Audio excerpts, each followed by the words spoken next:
Hello, my name is Archisha from Kenchi School, and this is my first post as Craftangle's design team member. Today, I will be creating two beautiful cards using all the fabulous products from Craftangles, and we will learn how to push our stencils even more. The first card is a birthday card made for my mom.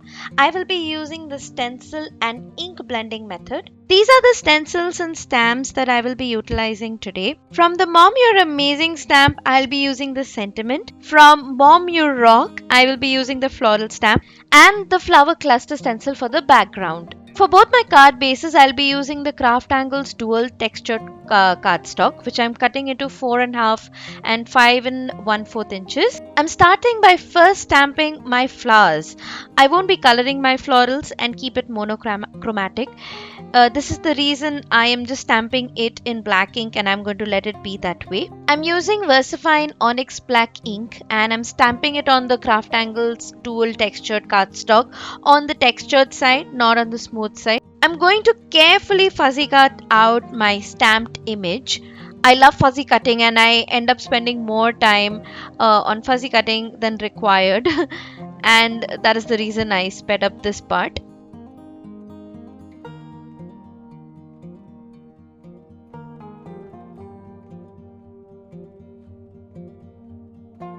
Next, I'm going to start on the background. I will be using two inks today, actually three, cracked pistachio and peacock feathers distress oxide ink and the lawn fawn yeti ink. The Craftangle blender brush is the perfect tool for getting a crisp imprint through the stencils.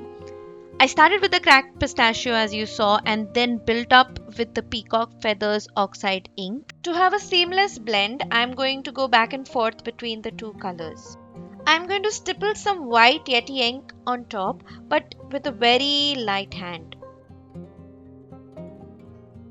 This is the moment of reveal, and I think the most satisfying step of using stencils. Don't you think? Just trimming off the washi tape rather than pulling them off. I tend to rip my paper with washi tape, so I rather snip them off rather than pulling them. A lot of people fear getting all inky because of all the mess it creates when you're using a stencil. I give my glass mat and stencil a quick rub with wet wipes or wet cloth and all the ink comes off easily. For the blender brushes, just rub them on some paper towel or cotton cloth. Again, I designate each brush to one family of colors so I don't mind them carrying some leftover ink in them. To jazz up my monochrome flowers, I'm going to add some glitter with my Wing of Stella brush pen. Here I have die cut the letter O once and W twice from Craftangle's denim blue cardstock. I will be using W as M to give the word mom a little twist. I am also cutting a sliver of silver mirror cardstock to add some more texture to my card. I plan to make two parallel lines with the mirror cardstock along its breadth. I'm using simple double-sided tape for the strips.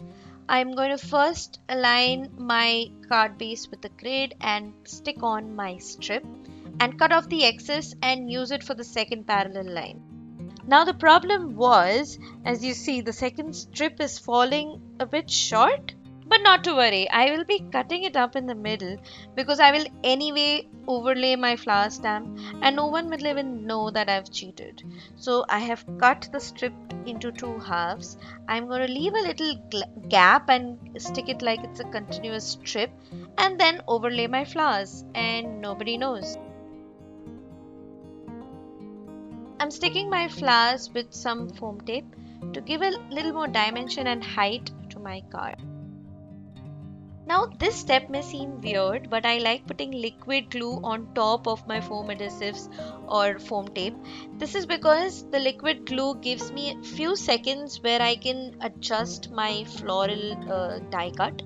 If it's just foam tape, it sticks quickly and if I make a mistake, I can't really move it around. I'm going to take the advantage of using oxide inks because it has the property of oxidization. So I just added some water drops and it created that new little texture of bubbles on my background. Popping some foam adhesives at the back of my alphabets and I'm going to complete the word mom, and I'm just placing it over the first silver line in a straight line.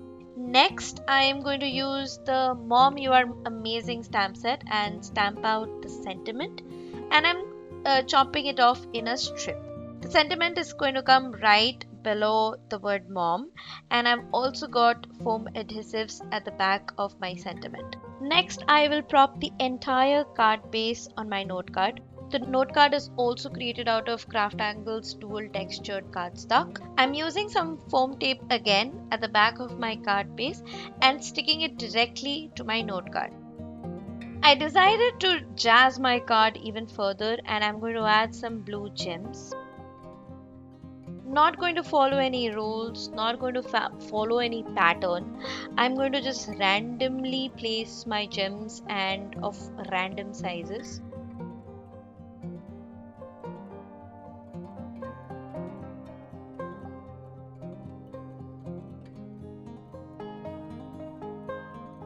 To elevate the word mom even further and make it stand out really well, I'm going to add some glitter using the Wink of Stella brush pen. And once I am done filling it up with lots of glitter, I am going to top it with some glossy accents. When the glossy accent dries, it dries clear and it gives a nice 3D look to the word. And our first card for today is done.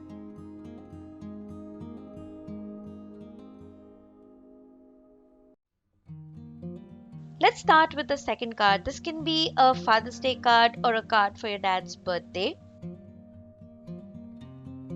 For the second card, I am using Dad My Superhero stamp and the braid pattern stencil.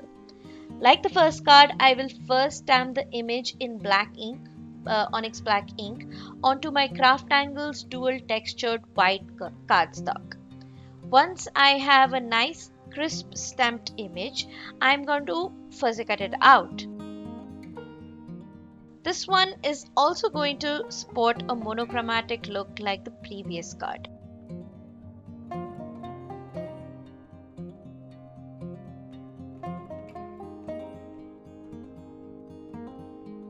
With my braid pattern stencil, I'm going to be using the stencil to glitter method today. Let me show you how I set up my card base and stencil for foolproof results. I tuck my washi tape or any low tack tape under the card base, exposing the adhesive side upwards. Now I align the card base with the grid of the mat and I lay the stencil so that the washi tape sticks to the stencil. Now just turn the stencil and nicely secure that washi tape to the card base and the stencil. As I said earlier, I'll be using the glitter method with the stencil. And today I'll be using my leftover old and dry glitter. I think this is the best way to use all of those glitter glue bottles which have almost dried up. I will cover the entire panel with this blue old glitter paste. While I struggle to spread this, I am making a mental note to quickly get some Craft Angles glimmer paste. I'm going to add some hints of purple here and there as well. While pulling out my stencil, I did create some boo-boos here and there because of the dry glitter, but we will cover it up. But just look at that crisp dimensional design.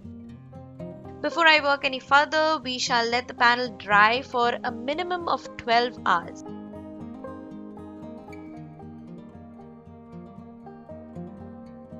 Now cleaning the glitter covered stencil may be a little tricky, but scraping it off with your spatula is really helpful and pretty therapeutic to watch as well.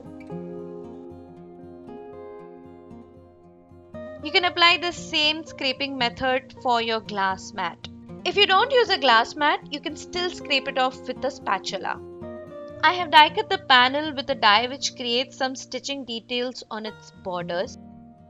I'm going to also die cut a rectangular window out of my panel. This little rectangle can be used in a later project. A stamped image will be seen through this window that I just cut out. I'm using some gold mirror cardstock as the background of my window cutout.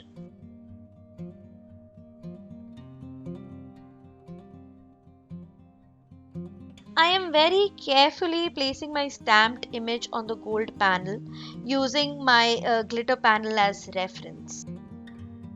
I have got some foam adhesives behind my stamped image.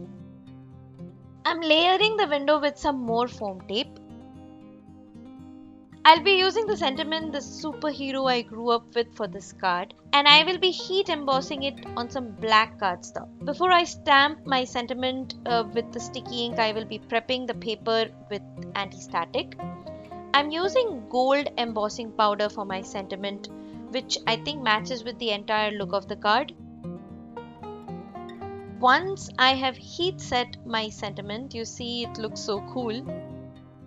I will trim the sentiment further to fit onto my card. I'm finding a midpoint here so that I can fishtail one side of the sentiment strip.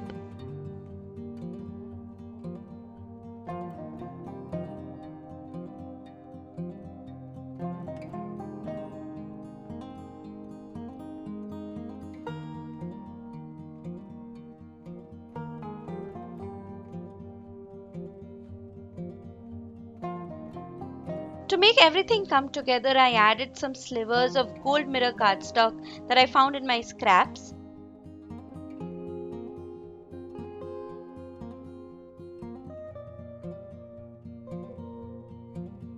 Snipping off the excess.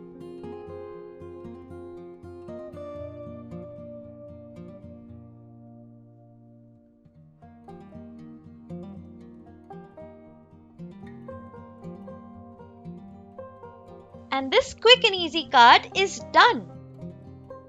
These are the two quick cards that I created for today. As you can tell, blue is my most favorite color.